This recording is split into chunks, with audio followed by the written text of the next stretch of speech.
Assalamualaikum warahmatullahi wabarakatuh. Kembali lagi bersama saya Wahyu Ramadan. Nah, di video kali ini saya akan menjelaskan tentang materi rekursif. Nah, untuk pengertiannya, rekursif ini adalah suatu proses atau prosedur dari fungsi yang memanggil dirinya sendiri dengan secara berulang-ulang. Nah, karena proses dalam rekursif ini terjadi secara berulang-ulang, maka harus ada kondisi yang membatasi perulangan tersebut. Nah, jika tidak, maka proses itu tidak akan pernah berhenti sampai memori yang digunakan untuk menampung proses itu tidak dapat menampung lagi atau istilahnya penuh. Nah, untuk kelebihan rekursif ini adalah program itu menjadi lebih singkat. Nah, pada beberapa kasus lebih mudah menggunakan fungsi rekursif ini. Contohnya itu seperti kasus pangkat, terus ada faktorial, terus ada Fibonacci, dan juga beberapa proses deret lainnya. Nah, fungsi rekursif ini biasanya lebih efisien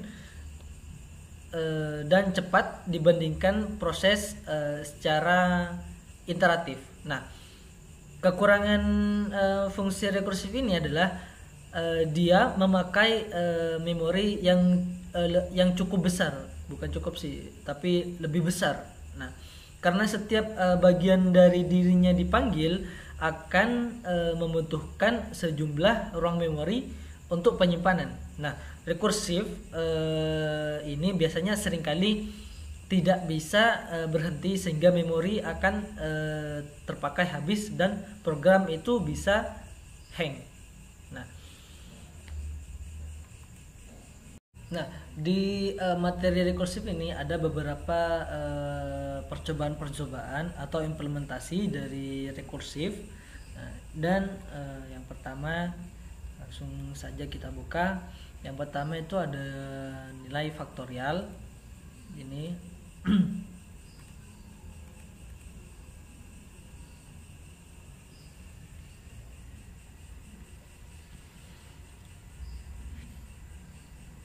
Nah, di sini nilai faktorial itu adalah fungsi rekursif untuk menghitung nilai faktorial. Nah, oke. Yang pertama ada pcake. Di sini saya kasih nama faktorial demo. Kemudian NLP saya. Kemudian ada Java import Java util. Mengapa saya mengimport scanner? Biar di sini bisa terbaca. Oke, kemudian ada public class. Ini adalah nama filenya. Kemudian ada public static, dimana di sini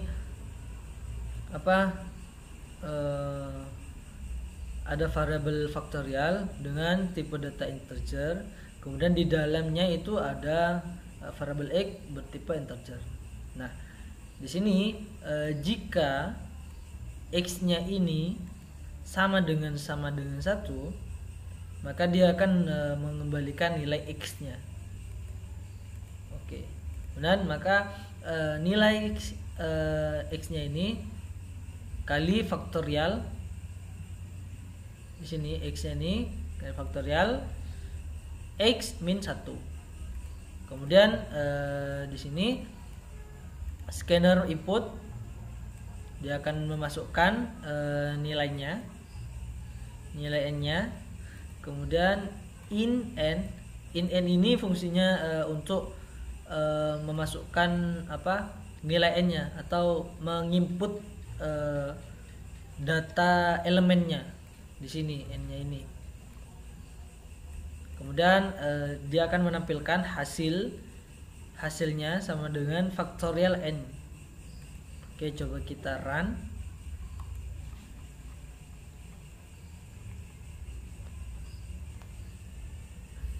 Nah, di sini n-nya itu semisal 3. Nah, nilai faktorial 3 ini hasilnya adalah 6. Oke. Kemudian ada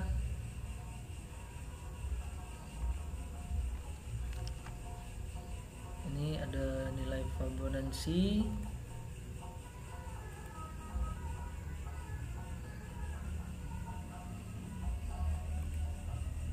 Nah, Fibonacci. Ada implementasi yang kedua yaitu Fibonacci, di mana ini akan implementasi ini biasanya itu menampilkan deret Fibonacci-nya. Ya, oke. Untuk package-nya saya kasih nama Fibonacci di belakang IDP saya. Kemudian public class-nya itu nama filenya itu saya beri ini.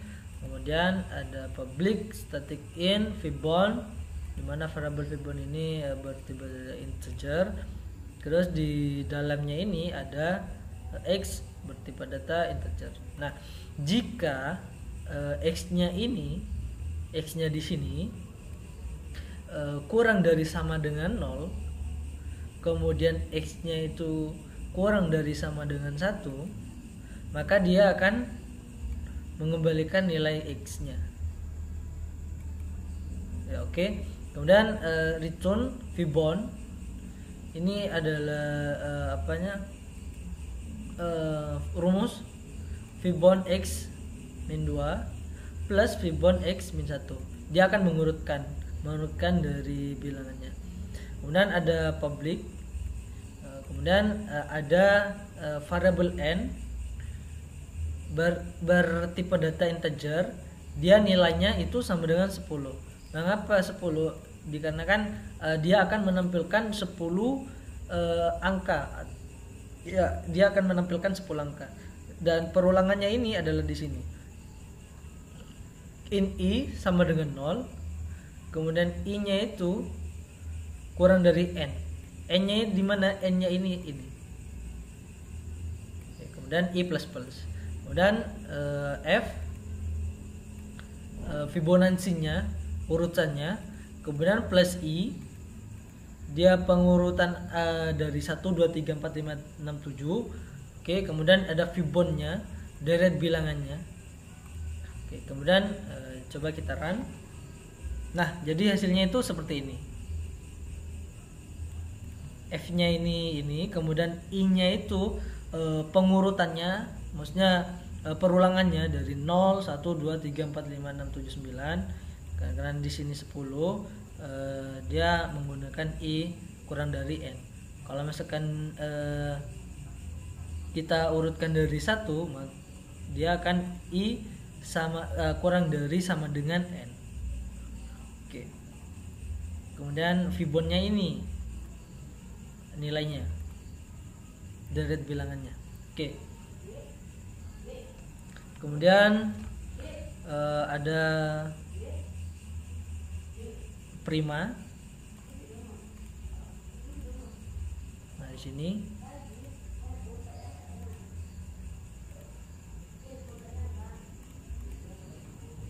prima. Di sini dia akan mengecek apakah bilangan itu adalah bilangan prima ataukah bilangan yang bukan prima. Oke, kemudian yang awal itu package-nya saya beri nama prima. Kemudian saya mengimport Java Scanner. Kenapa? Karena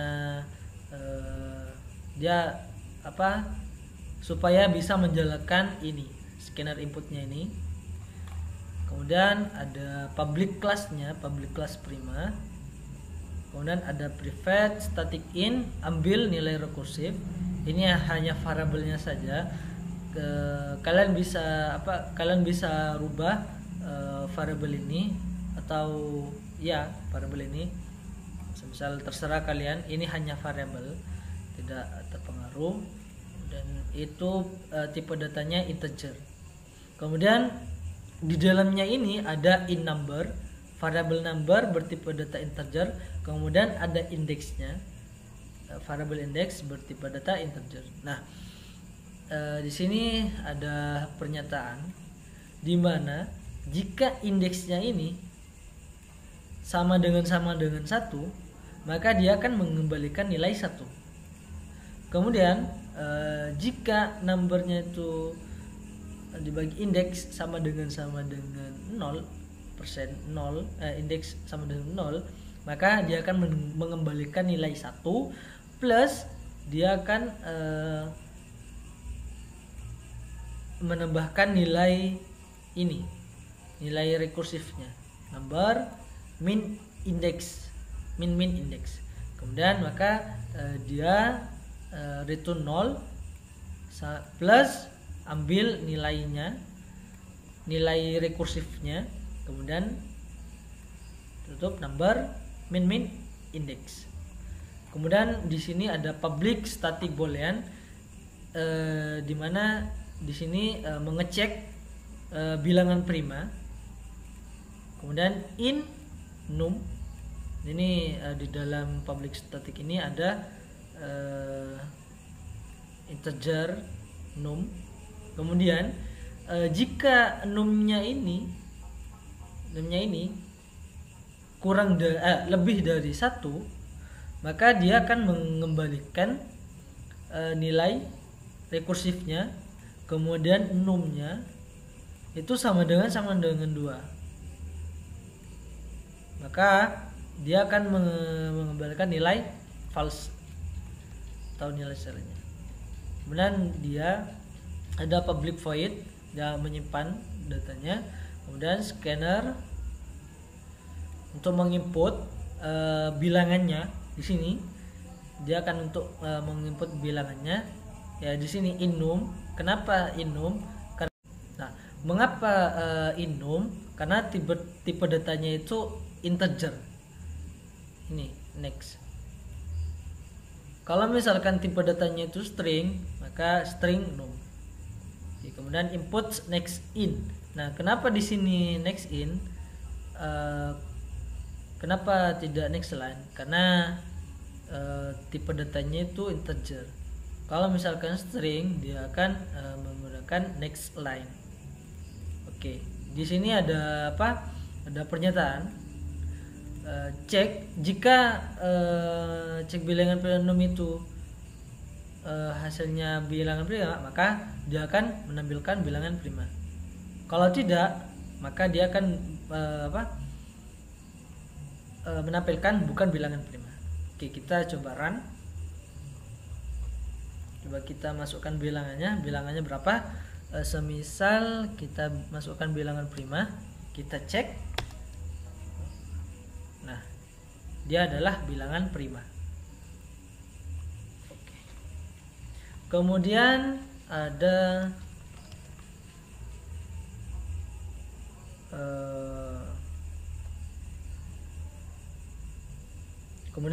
karakter sini. Dari karakter. Nah, di sini karakter di sini itu untuk menampilkan kombinasi dari dua karakter. Oke. Yang pertama ada package karakter, kemudian public class-nya saya beri nama karakter, kemudian public static void char combination. Ini hanyalah variabelnya saja ya. Kalian bisa bisa ganti ke variabel lain. Kemudian itu tipe datanya string ya, kemudian n-nya itu integer. Ini fungsi n-nya ini untuk untuk memasukkan berapa elemennya. Oke. Kemudian jika n-nya itu sama dengan 0, maka dia akan menampilkan A plus ininya tampilan yang selanjutnya. Kemudian Elsa ini adalah perulangan in I sama dengan 97. Ini 97 adalah ininya perulangannya. Kemudian I nya itu sama dengan kurang dari 99 I plus plus. Kemudian ada kasih char combination, A nya ini plus char, kemudian I nya ini perulangannya, kemudian n min 1. Kemudian kita tampilkan char combination 2. Oke, coba kita run. Nah, dia akan muncul seperti ini. AA, AB, BA, BB. Oke. Kemudian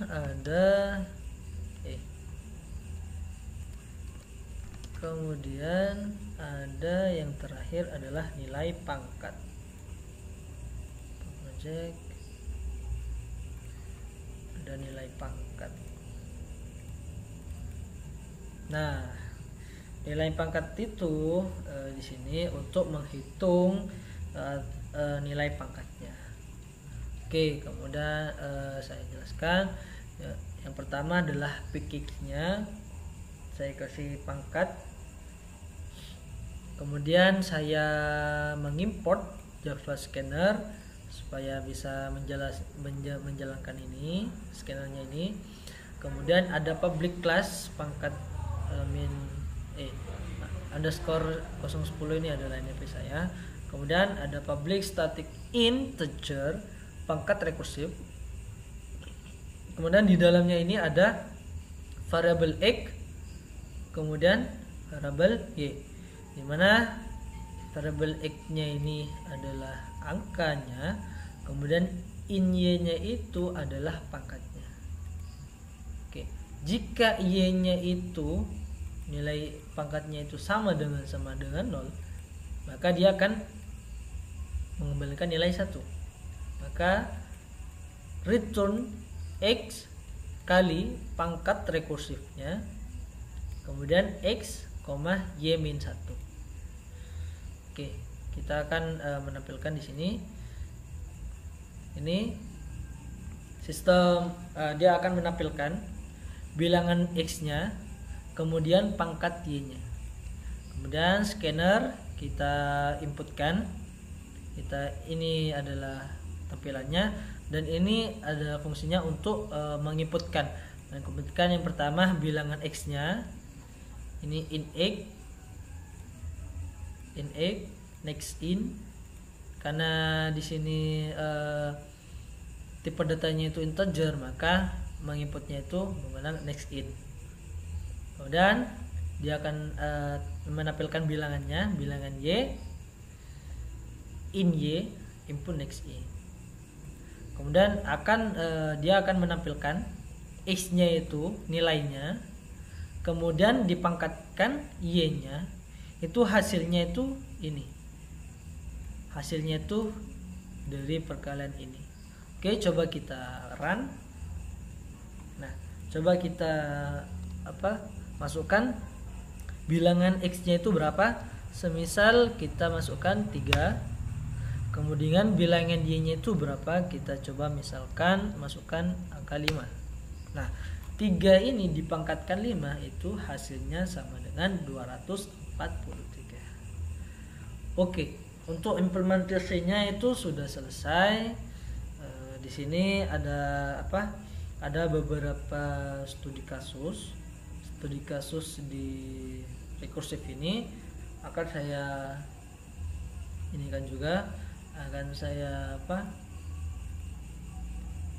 saya jelaskan.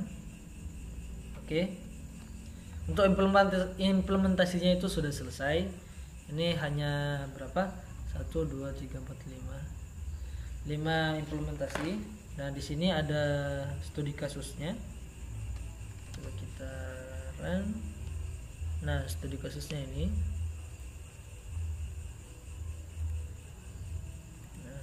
kasusnya itu ini.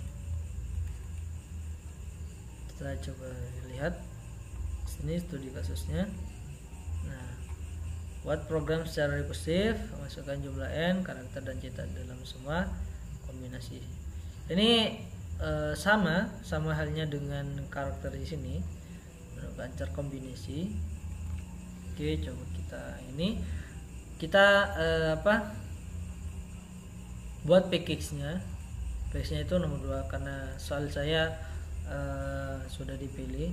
Soal saya itu ada 2, 9 sama 15.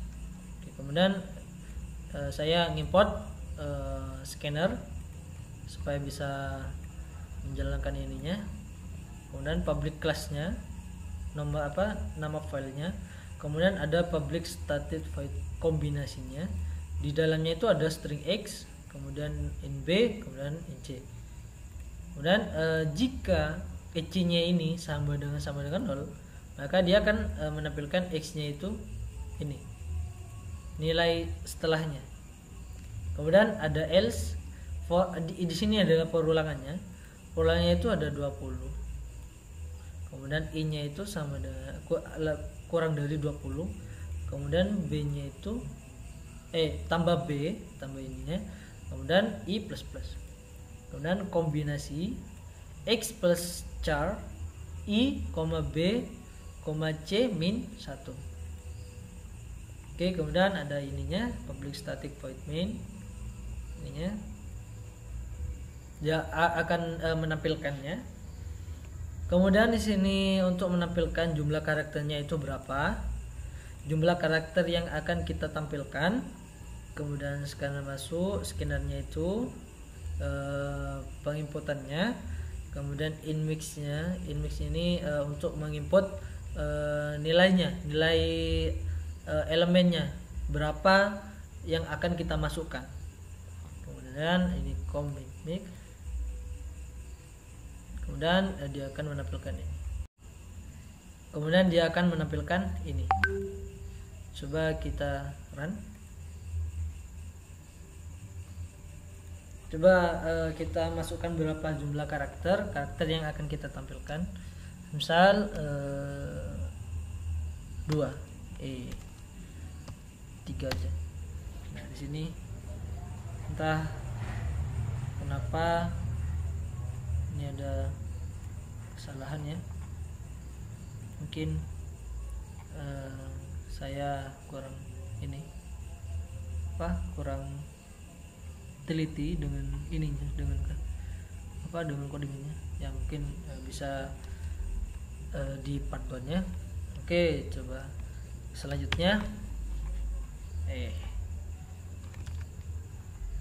nah, soal selanjutnya itu ada nomor 9.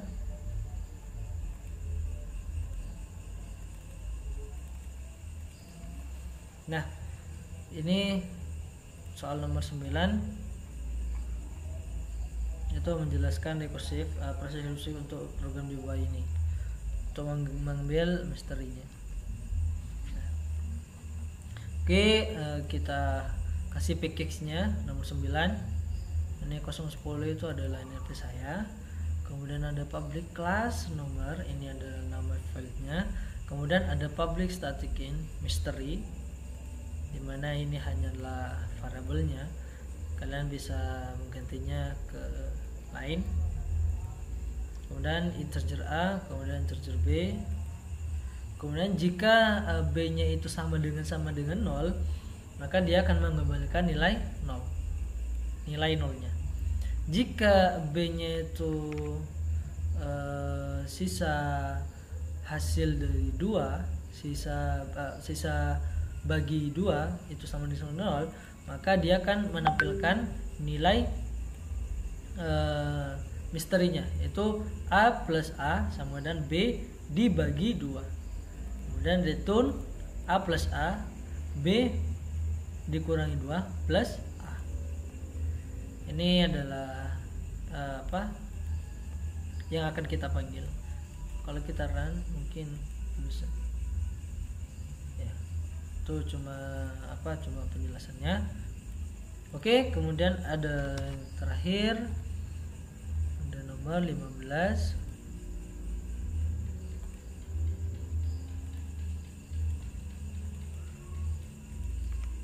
Nah, nomor 15 ini adalah proses rekursif untuk di bawah ini.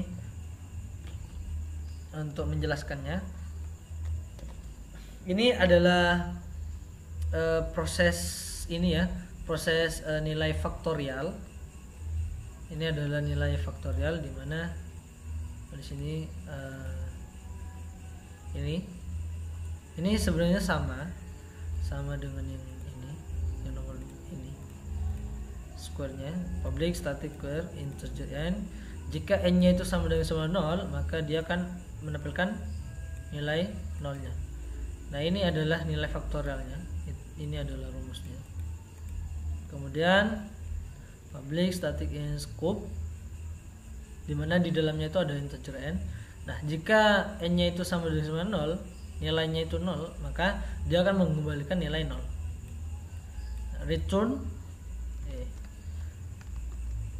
Return cube square. Ini adalah nilai faktorial. Ini program adalah nilai faktorial. Oke, untuk penjelasan materi rekursif ini cukup sekian. Semoga